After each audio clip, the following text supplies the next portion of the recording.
بسم اللہ الرحمن الرحیم۔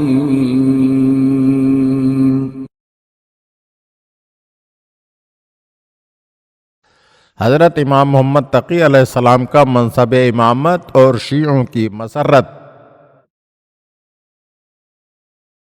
جب امام علی رضا علیہ السلام درجہ شہادت پر فائز ہو گئے تو امام محمد تقی علیہ السلام آپ کے اکلوتے فرزند ابھی صرف 7 برس کے ہی تھے۔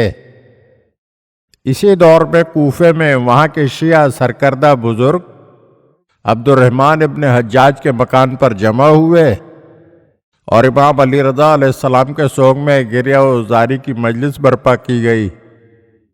جب امام رضا کے نائب و وصی کی بات آئی تو کچھ لوگ معترض ہوئے کہ امام محمد تقی علیہ السلام تو ابھی کم سن ہیں، مگر انہی حضرات میں سے کچھ لوگوں نے اس کا جواب دیا کہ کم سنی اماموں تو وصایت کو مانے نہیں۔ بہرحال مباحثہ لڑائی جھگڑے میں تبدیل ہونے لگا تو طے یہ پایا کہ اسی سال کے آخر تک کوفے اور بغداد کے تقریباً 80 بزرگ علماء مدینہ منورہ جائیں اور مسئلہ امامت و وصایت کا حل نکالیں۔ جب یہ علماء حضرات مدینہ منورہ میں امام جعفر صادق علیہ السلام کی رہائش گاہ پہنچے تو وہ اس وقت خالی تھی۔ یہ لوگ وہاں بچھے ہوئے فرش پر بیٹھ گئے۔ ان سب کا ارادہ امام محمد تقی الجواد علیہ السلام کے بارے میں تحقیق کرنا تھا۔ ابھی یہ لوگ بیٹھے ہی تھے کہ اس دوران امام موسیٰ کاظم علیہ السلام کے صاحبزادے عبد الرحمن صدر مجلس کی جگہ پر آ بیٹھے۔ کسی شخص نے حاضرین سے کہا، آپ عبد الرحمن ہی فرزند رسول ہیں، آپ لوگوں کو جو پوچھنا ہے انہی سے پوچھ لیں۔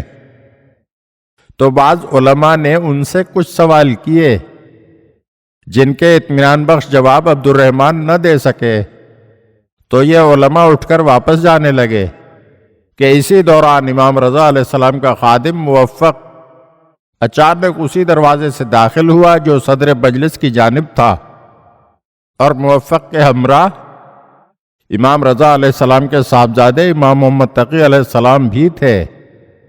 آپ علیہ السلام بھی آ کر صدر مجلس میں تشریف فرما ہوئے اور پھر علماء نے آپ سے متعدد سوال پوچھے جن کا آپ علیہ السلام نے درست اور کامل جواب دیا، تو تمام حاضرین نے سراہا اور نہایت مسرت کا اظہار کیا اور آپ علیہ السلام کے امام برحق ہونے کا یقین کر لیا۔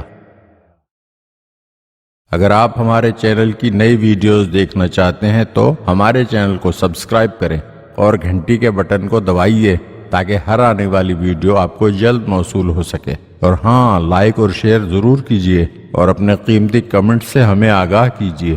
شکریہ۔